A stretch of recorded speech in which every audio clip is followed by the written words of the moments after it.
Ray left to be their manager, leaving a space available at the record company, and the record company gave me his job. How come? How come? Because you were really young. How come? I was 18. I had just been signed to their label as a singer and songwriter, and they liked the way I produced my records, and they took a chance, and I was very keen.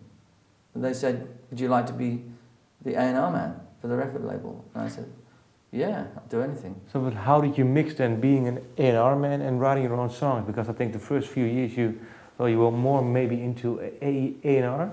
It was difficult to be an A&R man and an artist on the same label because, of course, I was more interested in my own records. Yeah. But I also enjoyed signing people. We signed the Groundhogs, who became a big blues band. They were my first signing. In those days, there was a big blues movement, which was cool for me because I was a blues piano player. That was if you asked me to sit down at the piano now and play, the first thing I would always play would be a blues, probably, just to warm up, and then maybe I would play something else afterwards. And I enjoyed working with blues artists, and we did some rather strange psychedelic records as well. But eventually, about a year and a half later, I thought to myself, this isn't getting me where I want to go. I want to learn orchestration more. I want to learn more about conducting. And I didn't go to music school. And my big passion is and was always arranging and composing and conducting, as well as songwriting. But how come? I mean, I can imagine songwriting, you playing in a pub, and then songwriting songs are really, well, what you're into, what you're doing.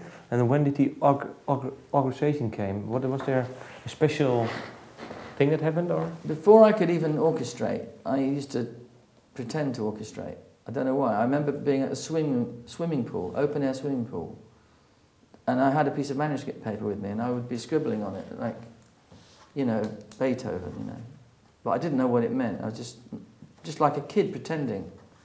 And so when I was 11 even, I must have thought, one day I want to be a great composer. Still one day I want to be a great composer.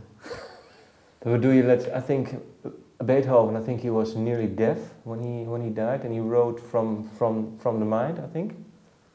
Do you know the story, or? No. Okay, well, I thought no. Beethoven, I think, well, his last pieces that he wrote, I think he just wrote by the mind, just knowing the tones, and then just like you did now. And it just came through him. Yeah. I mean, like straight from God or something. Yeah. But I find, you know, I find it. I never get writer's block. You know, people talk about it and they say, "Oh, I can't write today." I always make sure that you write something, even if it's... what am I saying?